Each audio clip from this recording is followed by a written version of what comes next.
Mercy and Truth Bible Church. Today is the 7th of September, 2025, which is one day, or actually tonight, you'll before the blood moon, which you'll be able to see in parts of Asia and Australia.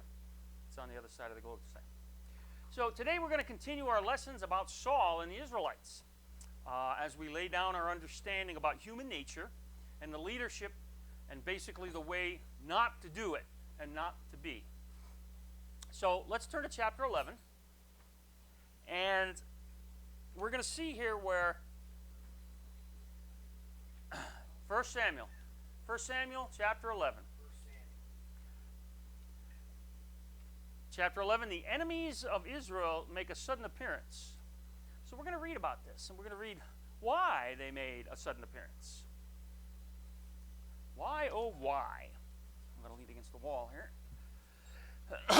So, 1 Samuel chapter 11 and verse 1 and 2. Then Nahash the Ammonite came up and encamped against Jabesh Gilead. And all the men of Jabesh said unto Nahash, Make a covenant with us, and we will serve thee. Strange thing to say, isn't it? And Nahash the Ammonite answered them, On this condition will I make a covenant with you, that I may thrust out all your right eyes and lay it for a reproach upon all of Israel. Okay. So now by reason of explanation here, we see that there's a very small city of people in the city of Jabesh. Now, for those of you who read the book, and just a couple previous chapters, it talked about the tribe of Benjamin and how that Israel almost exterminated the entirety of the tribe of Benjamin, and there were only 600 Benjamites left. And after this war with Israel, and then basically they thought better of it and said, hey, we can't exterminate a tribe in Israel. But they managed to have killed off all the women. So they said, oh, what are we going to do for these guys? So they found this little town of Jabesh. It's in Gilead. And they ended up taking it, killing all the menfolk there, and giving them 400 virgins, and gave it to the Benjamites. And they resettled, and Benjamin resettled Jabesh Gilead. So that's the story. Now, why the right eye?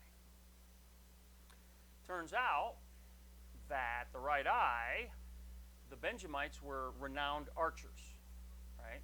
Most people are right-handed. So you need your right eye to shoot an arrow straight, okay? And it also helps to have stereoscopic vision when you're in combat, right? So you can see what you're actually hitting. When you take your right eye out, that's bad, and then that makes it notice what it says, a reproach upon all Israel.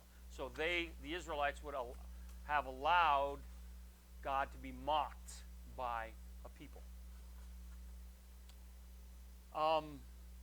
So basically, this city now is on the very precipice of recovery, right?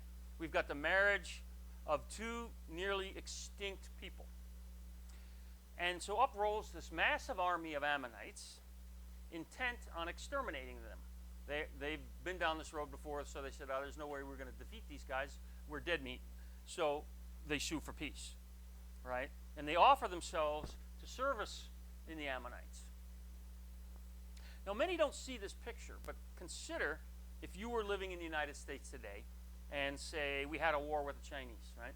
And the Chinese wiped out all but 1,000 of us, because that's what the number that was left here. Then they go away. And we start repopulating, and things are starting to get better, so we're up to a couple thousand. And then all of a sudden, the Russians come to the doorstep and said, hey, we're going to kill y'all. And somebody comes out, we send out emissaries, right? And we want to save our neck, because we'd have no choice, because there is no choice at this point. They have to surrender completely and take what they have, because their army is just not large enough to stop the army. So you're really behind a rock and an army, right? So what should they have done, right? They're Israelites. They're a tribe of Benjamin. What do you think they should have done? Pray to God. Yeah, okay, that's a good one, right? Go figure, right? Should have done that. But they didn't do that. So we see that the mingling of two cultures here has watered down their religion, has watered down their faith. And notice that it's foreign women that are into the church. You know, it's always the women, right? It's always the women. They came from a different culture. So they were of the tribe of Benjamin and the lineage of Israel, and God had made a promise to Israel. And he wasn't about to let them be extinguished. So let's see how the story plays out. And of course, it talked about the right eye. Why? Because they were archers. So putting out the right eye guaranteed, right, them that they would be in perpetual servitude, at least that generation, to the Ammonites. Now, we go back to Saul here. This is where he gets involved. So now, when you look at Saul and you read about the book about Saul, for all the faults that you read about, here's where the one time where you can find one of his strongest character traits in this story. So I want you to follow along in the story. 1 Samuel chapter 11, verse 3 and 4. And the elders of Jabesh said unto him, they're talking to Nahash, give us 7 days respite, that we may send messengers unto all the coasts of Israel, and then, if there be no man to save us, we will come out to thee. Then came the messengers of Gibeah to Saul, and told the tidings in the ears of the people. And all the people lifted up their voices and wept. Now you need to understand about Israel at this point. First of all, why would the Ammonites allow this to happen? Well, because Israel itself doesn't have an army. They are a conquered people, right? This is the tail end of the Judges. They've just gotten a new king. They have no weapons. Weapons weren't allowed by all the people around the Ammonites, the Philistines. They kept them under bay, so you can't have weapons. So the majority of Israel is literally defenseless. Or so they thought. So they said, yeah, sure, go ahead. You know, more for the slaughter, right? So the remnant of Benjamin was about to be humiliated before the enemies of God. And if you know anything about God, you're not going to let that happen. Read verse 5. And behold, Saul came after the herd out of the field, right? So he's out plowing the garden, right? And Saul said, what aileth the people that they weep? Because he hears everybody crying, right? And they told him the tidings of the men of Jabesh. And here's where it gets interesting. And the Spirit of God came upon Saul when he heard those tidings, and his anger was kindled greatly. Remember, we read in a few chapters before that when the Spirit of God came upon Samuel, it changed him, right? So the Spirit of God comes upon him again, and it changes him. Okay? And it makes him angry. This is what we call the righteous, jealous anger of God. You know, the Spirit superimposes the anger of God on to Saul. Now look what he does. And we're going to talk about this in a second here. And he took a yoke of oxen, this is verse 7, and he hewed them in pieces. And he sent them throughout all the coasts of Israel by the hands of the messengers, saying, whosoever cometh not forth after Saul and after Samuel, so shall it be done unto his oxen. And the fear of the Lord fell on the people, and they came out with one consent. Now, you say, okay, so what? You know, oxen, if you've ever seen an ox, it's between 1,200 to 2,000 pounds. They are huge. And they're very muscular. They're used to plow the fields, and that's what That's what he was doing. That's what Saul was doing. Saul was out plowing the fields. But Saul hacked them into pieces in his rage. Now, not one, but 2 oxen. Now, if you're a butcher, and if you've ever butchered an animal, you know, some of us are deer hunters and things like that. You go out and you're like, you know, it takes the better part of a day even like to butcher a small animal. He did this in very short order in front of all these messengers and a bunch of Israelites. They feared God. The sight must have been horrific. I don't know what he butchered them with. It doesn't say he had a sword. He might have taken a spade and just, you know, beat the living. It says he hewed them in pieces. He chopped them apart. Right? 2,000-pound beasts. 2 of them. He's got a little violent rage issue going on here, doesn't he? And the fear of the Lord fell on the people, and they came out with one consent.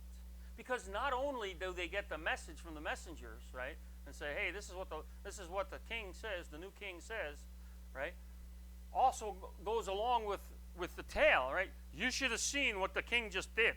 This big guy who's a foot taller than all of us, he just chopped these oxen up with his bare hands and torn them to shreds, right? Now, this actually is very interesting because this is where we get the principle in the military of no man left behind. You see, the righteous anger of Saul is about saving a tribe in Israel. And he wasn't going to let the name of God be besmirched by these people, by these Ammonites, these half-breeds. Remember, Ammon was a product of incest. Verse 8. And when he numbered them in Bezek, the children of Israel were 300,000, and the men of Judah 30,000.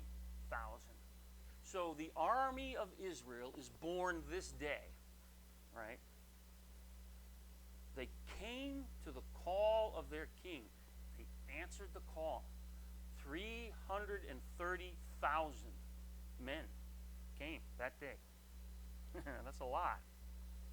And they said unto the messengers that came, thus shall ye say unto the men of Jabesh Gilead, tomorrow, by that time the sun be hot, ye shall have help. And the messengers came and shewed it to the men of Jabesh, and they said, therefore the men of Jabesh said, tomorrow we will come out to you. So they went to Nahash and said, hey, we're going to come out to you tomorrow. They're like, yeah, sure. Who's going to come to save us? Right? And ye shall do to us that seemeth good unto you. They didn't believe the account. Be with us. They didn't believe the account. So picture this. The army of the Ammonites is camped outside of Jabesh Gilead. And they're in no real hurry, right? Because they're not going anywhere. And they're all wake up in the morning, hey, we're going to scoop out the eyes of these Israelites today, right? Read verse 11. And it was so on the morrow that Saul put the people in 3 companies. And they came out into the midst of the host in the morning watch, so sometime before 10 o'clock, and slew the Ammonites until the heat of the day. And it came to pass that they which remained were scattered, so that 2 of them were not left together. So picture this. You're in the city of Jabesh, and you're about to have your right eye scooped out by this enemy army that's sitting out front your gate. And in the distance, you hear 3 specific shofar blasts, one for each of the armies. because he split it into 3 sections. And in each of these armies, you see 110,000 people come and engage the army that is surrounding your city. Led by a man of extraordinary stature who is in an absolute rage. And he slams into their ranks and starts cutting them down like grass.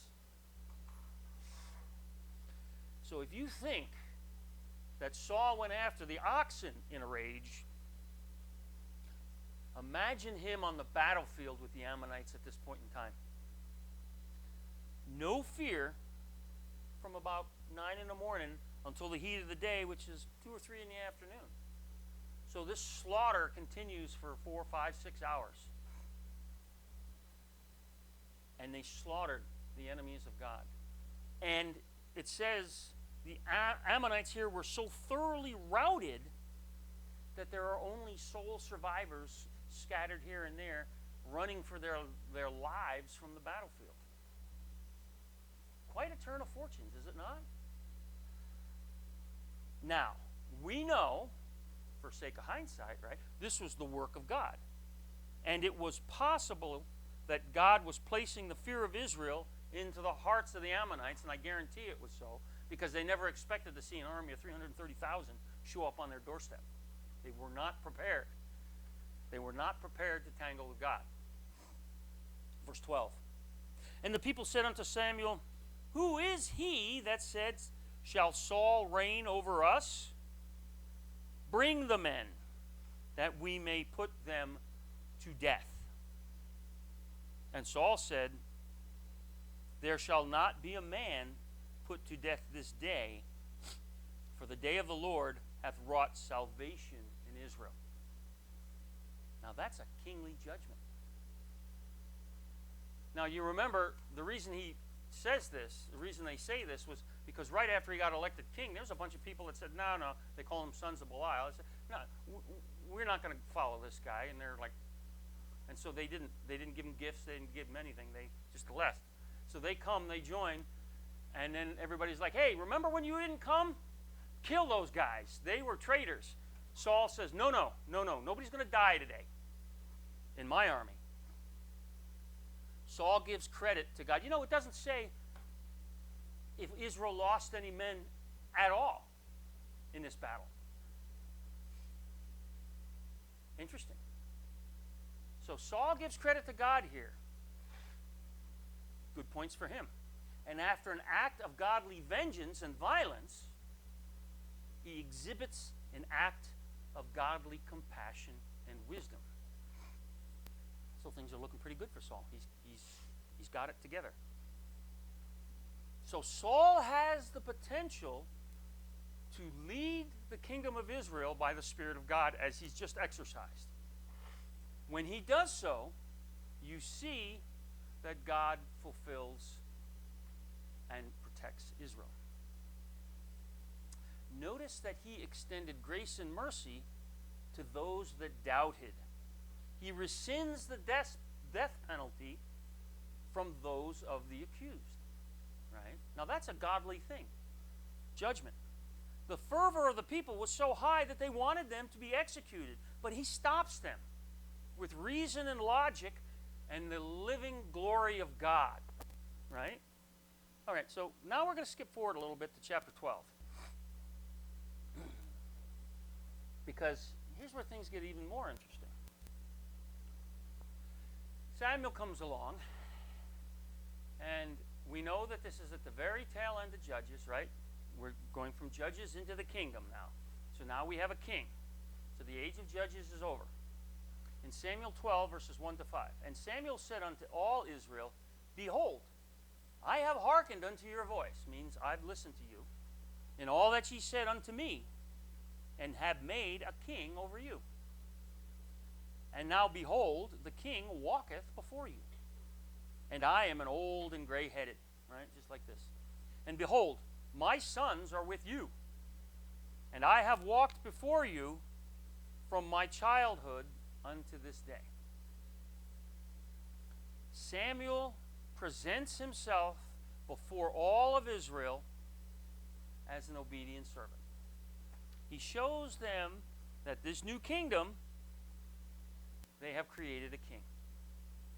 Notice that he presents his sons in his stead. Remember we talked about the sons? They were taking bribes. So the only thing that we can assume here is that maybe Samuel didn't know about that, had a little talk with them, come to Jesus meeting with them, and straightened them out. And that they showed works of repentance. So that's why he names them again. Verse 3, behold, here I am, witness against me before the Lord and before his anointed. So he's asking Israel, witness against me. Come on, let's hear what you got to say about me. Whose ox have I taken? Or whose ass have I taken? Or whom have I defrauded? Whom have I oppressed? Or of whose hand have I received any bribe to blind mine eyes therewith? And I will restore it to you. Tell me what I've done wrong. I was a judge over this land for X amount of years. Tell me what I've done wrong. Remember, they rejected him and they rejected God. And they said, thou hast not defrauded us, nor oppressed us, neither hast thou taken aught of any man's hand. And he said unto them, the Lord is witness against you, and his anointed is witness this day, that ye have not found aught in my hand. And they answered, he is witness. So they testified of his purity, if you will, right? He did his job as God called him to do it. There was no cause for them to have replaced him with a king. He presents himself to them and asks them, condemn me if I've sinned. Show me where I've done anything wrong. And they all deny it. Said, no, you haven't done anything. They testify that he's perfectly pure in their eyes. By this, he is essentially telling them, you had no cause to reject God, nor the servant that was appointed to serve him. And in verse 6 and 12, he again reminds them of their history. You don't have to read it, but you can go through it later. Presents their king to them and the desire of their heart, and admonishes them one last time as a group that the rules haven't changed. Only the servant whom they choose as the intermediary. So in verse 14 we read, if ye will fear the Lord and serve him, right? This is the instruction that's been given since Exodus, right? And obey his voice and not rebel, right? All along we see that Israel is a rebellious people. Not rebel against the commandment of the Lord. Then shall both ye and also the king that reigneth over you continue following the Lord your God. So it's an if-then-else statement. It's a contingency, right? If you obey the Lord, then the king will obey the Lord. Interesting. But if you will not obey the voice of the Lord, but rebel against the commandment of the Lord, then shall the hand of the Lord be against you, as it was against your fathers. The rules are the same.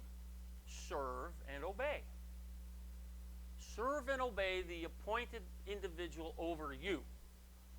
Follow God and do not rebel. Now think of this simple command. For those of you who have read the Bible and understand the story of the nation of Israel in the book of Kings and the book of Chronicles, how many times have the children of Israel and the kingdom violated those simple rules? Every time. Starting from the king on down, they violate that rule. So now we have in the story where the rubber meets the road, where the king really gets going here. And so now we're going to go to verse 13. Because now I want you to point out, remember, this study about Saul was a little bit about human nature. So we're going to see, we saw some really good traits in this first opening act of Saul. And now we're going to start to see where he's fallen flat on his face. 1 Samuel 13, verses 1 to 4. Sorry, I feel a little stuffy today. So, allergies are bad. Saul reigned 1 year. And when he had reigned 2 years over Israel, he's gotten comfortable now, right? Saul chose him 3,000 men of Israel, whereof 2,000 were with Saul in Michmash and in Mount Bethel, and 1,000 were with Jonathan. Remember, Jonathan is his son, in Gibeah of Benjamin. So Jonathan is living in Gibeah. And the rest of the people he sent every man to his tent. And Jonathan smote the garrison of the Philistines that was in Geba. Remember we read about the garrison before? Oh. And the Philistines heard of it. So they came in. Saul comes in and slaughters, actually Jonathan takes his army and slaughters the Philistine garrison, wipes them out. And back in that day, right, war was war. You killed everyone and not a single one escaped. Somehow the Philistines heard of it. And Saul blew the trumpet throughout all the land, saying, "Let the Hebrews hear." And all Israel heard say that Saul had smitten a garrison of the Philistines, and that Israel also had an abomination with the Philistines. And the people were called together after Saul to Gilgal. So this brings up some important questions here. Did Saul ask the Lord if he should establish an army? You see anywhere in those statements? No. Did Saul ask the Lord if he should smite the garrison at Geba? Nope. Did Saul ask God if he should blow the trumpet of war over all of Israel? So now we can start to identify Saul's character flaws. So what's this first flaw that we see? Self-sufficiency. Doing things on his own for the nation, right? Leading a nation down a path without asking God first, assuming that God is just going to do whatever he wants done. That's the sin of self-sufficiency, not consulting with God. He has hubris, excessive pride. Okay? 2 years and he settled into this job. Later he is now firmly entrenched in the power of his position. He is being seduced by power. Right? Well, who else had the problem with pride? Yes. Can we say Satan? Yes. He has made Israel an abomination in the eyes of the Philistines. He and he alone is to blame for the start of the war with the Philistines. Oh, we learned something new today, didn't we? Actually, it was his son, but, when you're the king, I'm sure he didn't operate alone in a vacuum. 13, verse 5 and 7, 1 Samuel. And the Philistines gathered themselves together to fight with Israel. 30,000 chariots and 6,000 horsemen and people as the sand which is on the sea shore in multitude. And they came up and pitched in Michmash, eastward from Beth Haven. Oh boy, Mr. Saul, you've done it now. You stirred up the superpower of the Mediterranean. There were a couple. but the Philistines at this point were won. Now remember, a chariot back in the day, that's akin to a tank today. Okay? They're very expensive, and they had no real counter. Right? If you know anything about warfare, we know that we have offensive weapons and we have defensive weapons. And as time progressed, somebody develops an offensive weapon, somebody takes time to develop a defensive weapon. So the strength of an offensive weapon is minimized, and it only lasts for a short period of time. But in this period of time, a chariot is second to none, right? The only weapon that is even remotely able to be used against a chariot would be a bow and arrow, which requires a special type of wood, knowledge of how to use it, etc., etc. So it's far and few between here. Verse 6, when the men of Israel saw that they were in a strait, that is, for the people were distressed, then the people did hide themselves in caves and in thickets and in rocks and in high places and in pits. And some of the Hebrews went over the Jordan to the land of Gad and Gilead. As for Saul, he was yet in Gilgal, and all the people followed him trembling. So the once brave army of Israel that conquered this small Ammonite army has turned tail and fled before the army of the Philistines, who shows up with tanks on the battlefield, which they don't have. And they have no anti-tank weapons. So now watch what happens here. And he tarried 7 days, according to the set time that Samuel had appointed. But Samuel came not to Gilgal, and the people were scattered from him. And Saul said, bring hither a burnt offering to me, and peace offerings. And he offered the burnt offering. And it came to pass, right, naturally, just right after he got done doing it, that as soon as he had made an end of the offering, of the burnt offering, behold, Samuel shows up. And Saul went out to meet him, that he might salute him. Hello, good sir, how are you? Yeah. Now we see this problem, right? This problem of self-sufficiency rears its head once more. Who is supposed to sacrifice to the Lord during this dispensation of the law? Who and who only? The prophet. The prophet. Samuel. So, because he gets nervous, remember he's self-sufficient, he's working on his own timeline. He says, hey, this guy's not showing up, obviously he's not coming, I'll do it. Right? Who are you, Saul? Right? See, now he's not just king, now he's thinking he's a prophet. Right? His head is getting swelled.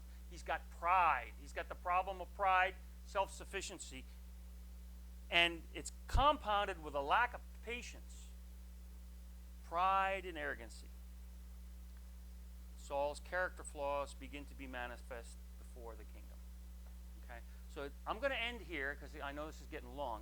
So we'll talk more about Saul next week. And you can start to pick through the reasons why Saul now leads Israel astray.